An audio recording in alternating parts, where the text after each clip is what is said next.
Well, it is wonderful to be back here in Portland again. It's been a while, and I noticed when Alfred was giving the introduction, and he mentioned I was Eagle Scout at 15, and so you could tell he was like, I don't know, what did you say, go-getter or something like that? And I looked back and I saw my wife roll her eyes going, totally go-getter, you got to be kidding. Oh, yeah, I figured that was coming. That's why I glanced back there. I caught that. And actually, Patti is ordained as a Jodo Shinshu.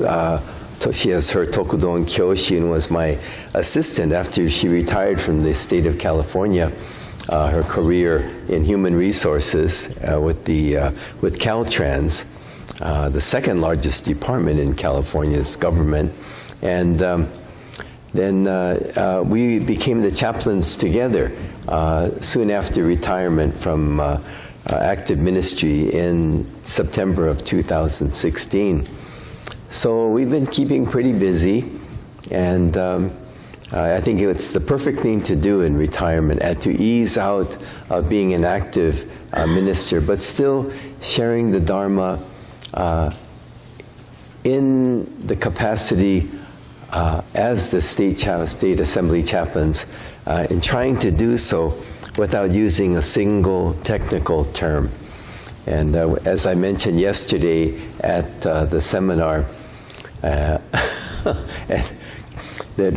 we take much inspiration from the Dalai Lama, who, because he was forced to leave Tibet, had to learn to share the Dharma with the world, without using a single technical term. And I think if we open our eyes, the whole world is constantly teaching us the Dharma. So it's not just found within what we will call the traditional Buddhist groups or teachings. Dharma is everywhere. And this is what Siddhartha Gautama, who became the historical Shakyamuni Buddha, was teaching, that the Dharma is everywhere. The whole world is constantly teaching us the Dharma. And today we are gathered to honor the life of Shinran Shonin with this Hoonko service that we observe annually. And this is our chance to reconnect to our own tradition of Jodo Shinshu. And today, as we begin, I'd like to reflect on one of the most ancient of the Buddhist recitations.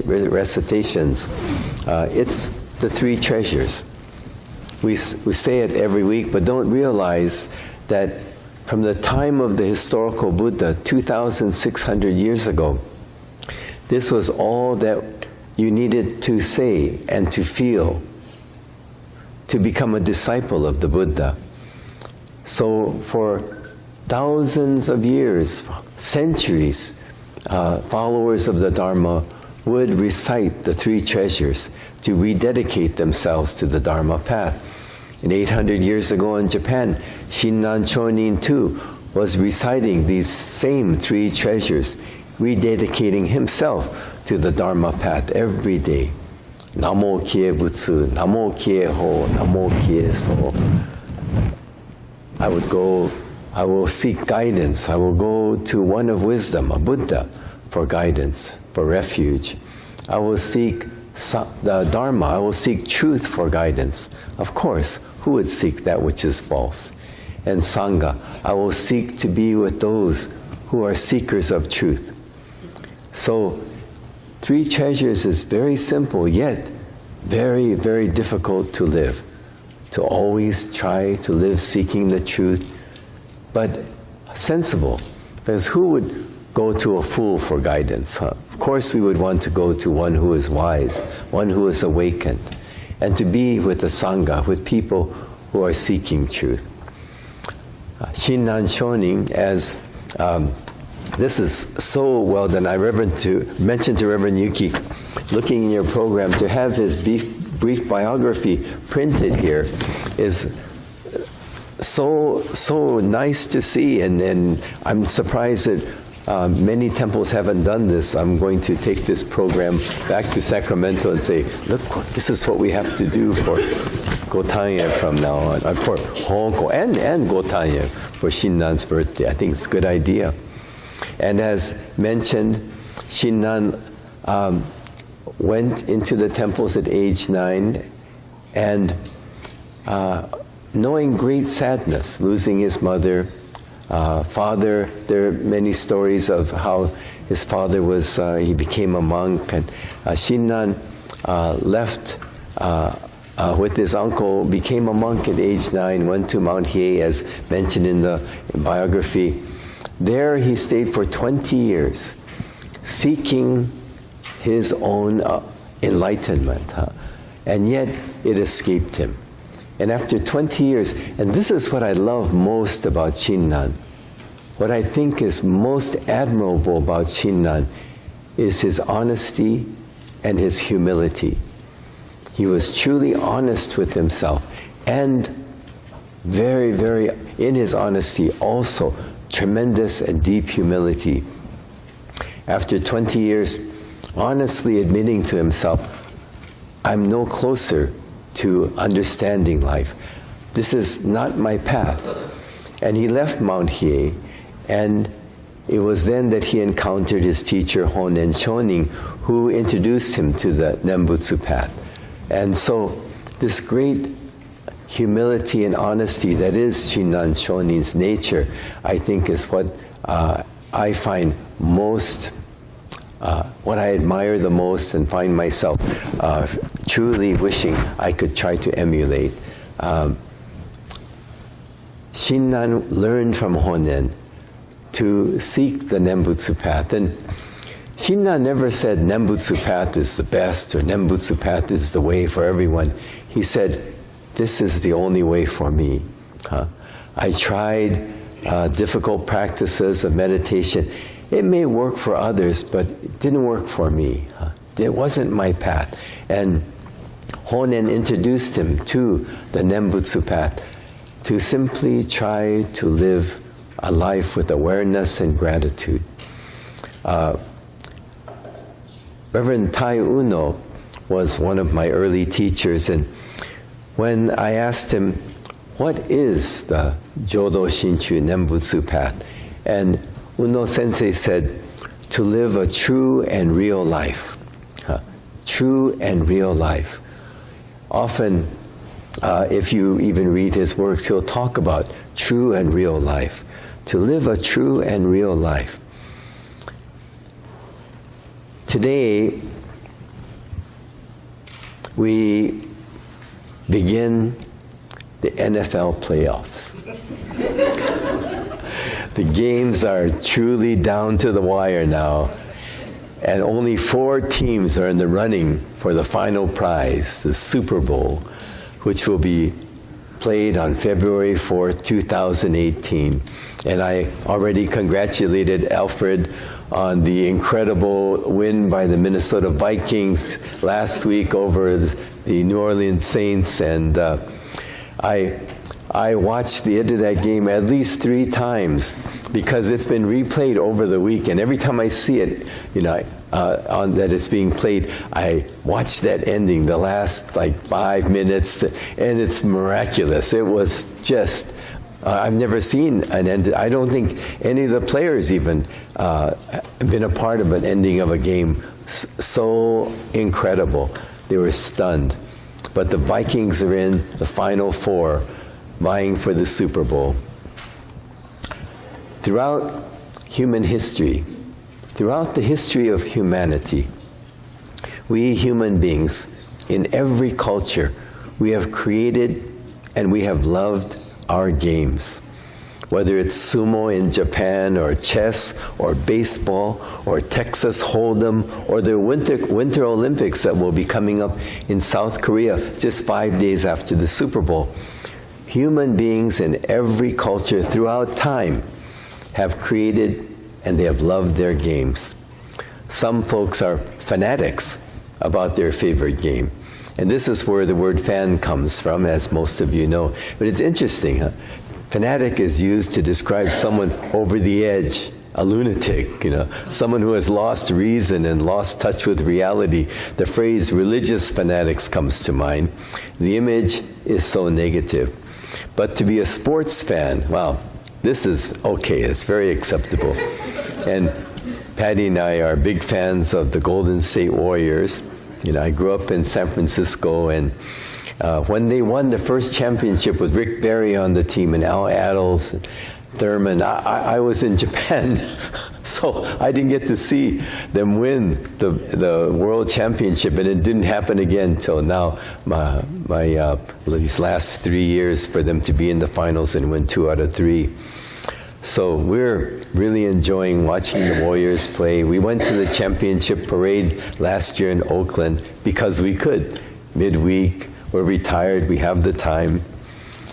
But the Warriors have completely changed the strategy of playing basketball at every level. And now especially every college and professional team is emulating the Warriors' style of play. But why do we love our games? Why do we love our games? Here's my theory. In life, in real life, the rules are so vague. We often cannot see the boundaries of what is acceptable and what is not, what is appropriate and what is not. We only need to look at many of our world leaders to see that we cannot see where the boundaries of what is appropriate and what is not, what is acceptable and what isn't. We don't know where the boundaries are, what is real and what is fake. And it feels at times we're in a maze, and there are so many unknowns. So throughout history, I think people have felt this, and we human beings, we have enjoyed our games that we have created for ourselves, because for the moment of the game, during the duration of the game, everything makes sense. Everything makes sense. Everything makes sense because while we're watching or playing a game, for that moment, life is clearly defined. For a moment, the boundaries are absolute. Whether it's a checkerboard, a basketball court, a baseball field, or a golf course, the rules are clear.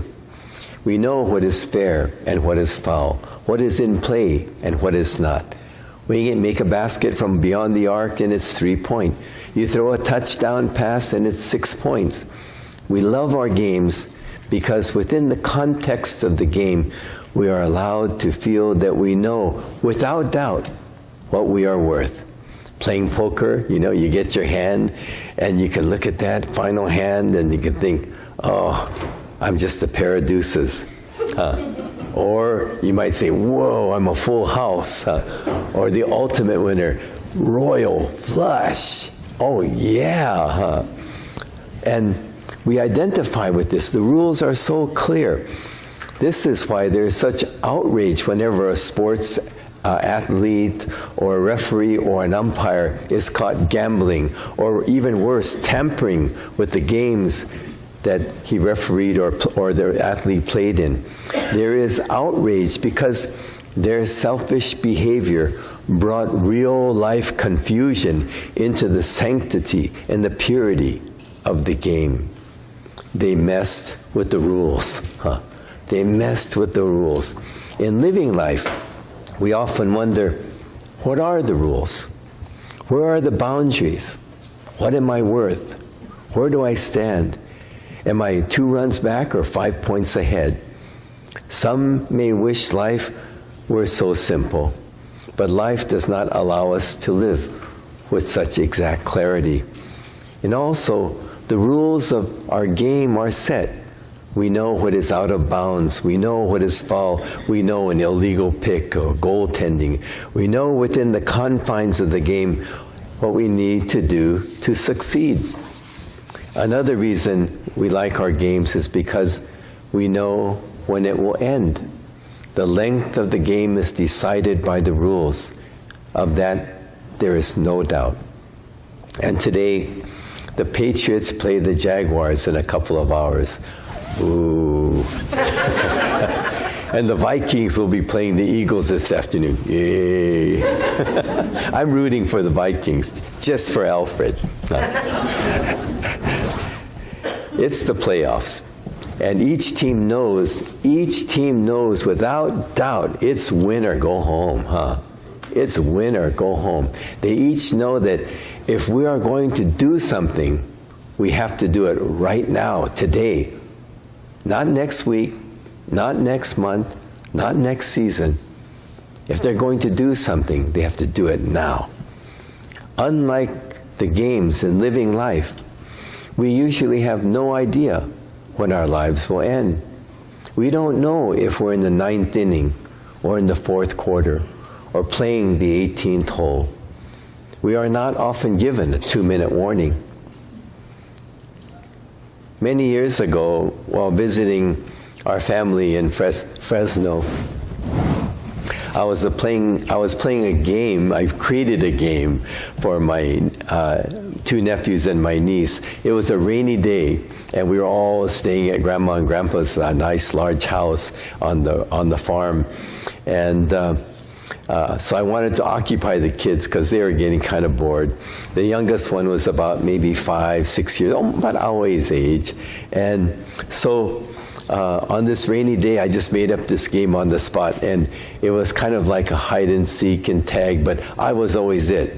And they would have to run around or hide, and I would give them, a count of 60 seconds, and then I go search for them. And if I found them, they could run away. But if I caught them, I would bring them into the living room and I'd toss them onto the couch.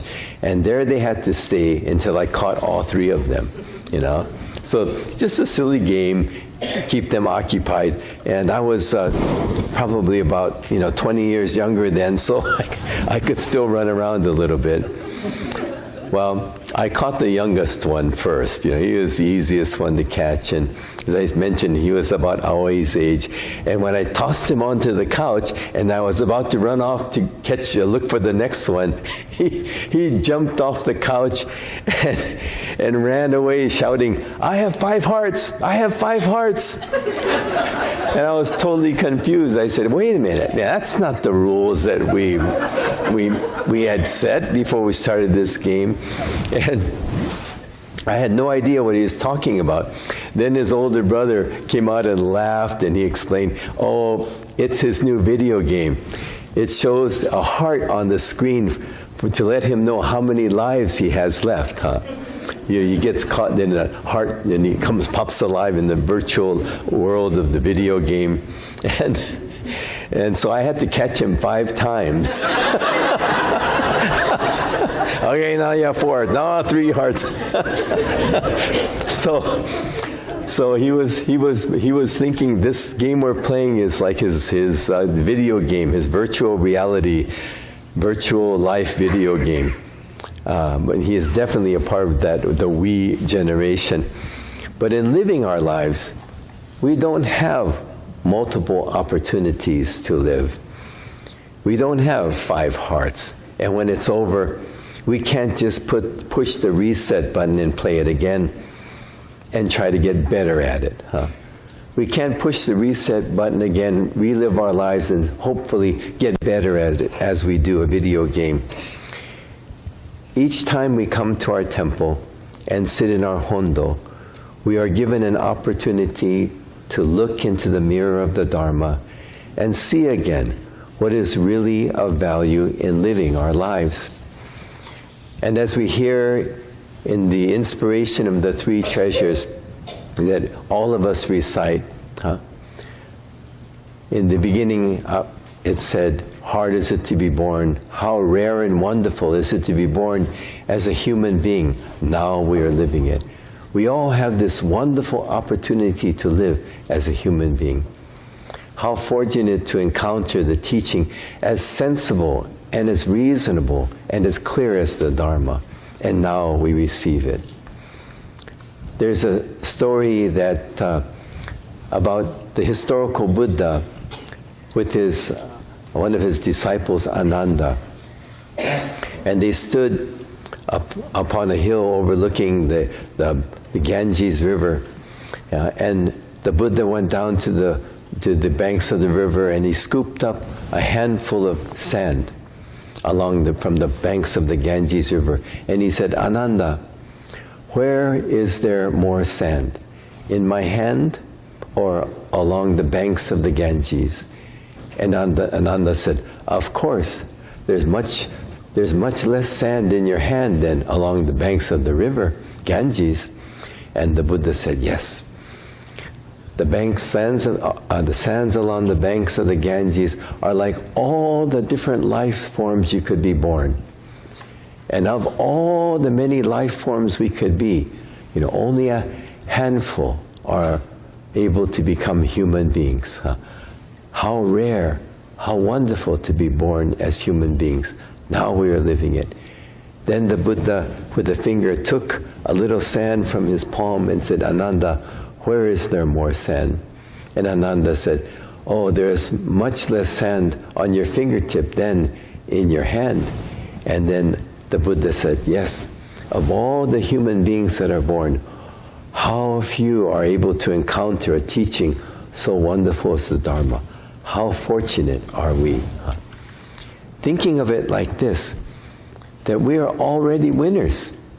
We are already winners just because we are born as human beings. And we are able to encounter a teaching so clear and sensible as the Dharma. We who are living in these incredible times, who are living in the United States in this year 2018, we have more than any people that have ever lived in the history of humanity. And as I mentioned yesterday, we are the most well-scheduled, the most well-informed, and the most well-entertained people that have ever lived, ever. But even with all the conveniences and luxuries we live with, life at times it still feels so complicated. All these labor-saving, time-saving devices seem to make our lives more complicated. More places to be, more things to do, more people to see. We have to multitask and try to get more things done. I'm finding this is one of the things I'm enjoying in retirement. If I get one thing done in the day, I'm pretty good. Multitasking is getting 2, maybe 3 things done. So, but we are who are living in this day and age, we are living such busy, scheduled lives. But even with all these luxuries that we have, and our lives becoming even more complicated, we wonder, what are the rules? What are the rules? What are the boundaries? What do I need to do to succeed? And it's not so simple to understand. Unlike our games, life is not so simple to understand. What does it take to win? But in Buddhism, as I mentioned, Shakyamuni Buddha has already told us that we are already winners, all of us. Shinran has already told us just as we are, we are the winners. We are the lucky ones, just to be born. This is the beginning, as I mentioned, that we read and recite from the 3 treasures. But now, to think about it, maybe when next you recite the 3 treasures, how fortunate to be born as a human being. How fortunate I am to encounter a teaching as wonderful as the Dharma. We've already won the Super Bowl and then some, because now we are living it. Are we lucky or what? Our life is not a game. This life we are living is not virtual. It is real. And we do not know how long we have. From the moment we are born, there is no guarantee of even one day of life. Each day is a gift, not to be taken for granted. Every day we are in the 9th inning. Every day we are in the 18th hole, 4th quarter. To always think in a way, I think when I sit in the Hondo and reflect upon the Dharma, and realize this wonderful gift of life that I've received, I know every moment can also be a 2-minute warning. Let me not take for granted this life that I have.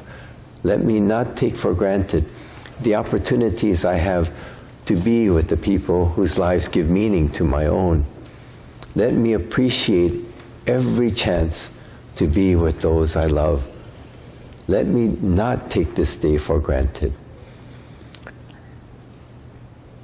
I was asked some years ago by high school seniors who were wondering what they should do with their lives, because they were going off to college and they had plans and careers, thinking, wondering if to consider to pursue. And they asked me, Reverend Bob, what is your goal in life? We've been wondering what our goal in life is, and we're not sure. We know what careers we might pursue, but we don't know what our goals might be. What is your goal in life? And I remember smiling very, very deeply when they asked this question. They came to our house one late evening. Patti was surprised they came too. And I remember responding, I've really thought about this, and my goal in life is not to accomplish anything particularly great or accumulate any great wealth. My goal is to simply try to live my life so that in time I can let go of life with few regrets. To be able to live so I can let go of life with no regret. How wonderful would that be? So let us make the most of this day every day. Let's make the most of our lives every day. Not take for granted the opportunities we have in living this life. Our life is not a game. This life we are living is not virtual, it is real. And we do not know how long we have. To always feel like, this could be the 9th inning, 4th quarter. And every moment is a 2-minute warning. With this awareness, we will, as Unno Sensei said, we will try to live a true and real life. A true and real life, which is a Jodo Shinshu life. To live a true life. A life where we can let go with no regret. So I appreciate this opportunity to join you here at Portland for this Hoonko weekend. Thank you for coming yesterday to the seminar, those of you who came. Thank you, Alfred, for hosting us, and Mark and Marilyn also last night arranging that dinner. And I have one very, very deep request. Please, please, please take care of Reverend Yuki and his family. They are really treasures of the BCA and to us too. Coming here, Reverend Patti, she's also, what we looked forward to the most was to see Reverend Yuki and Namiko and Aoi-chan and to see how, my goodness, I couldn't believe how Hikaru's just grown, running around now. So please take care of them. And do your best to never let them go. His goal is, he has this quiet goal that to make Portland, the Portland Betsuin. Wow. So, yeah, please, onegai shimasu. Thank you very much. In closing, please join me in Gassho. Our life is not a game. Life we are living is not virtual. It is real. And we do not know how long we may have. From the moment we are born, there is no guarantee of even one day of life. Each day is a gift, never to be taken for granted. Namo Amida Butsu. Namo Amida Butsu. Namo Amida Butsu.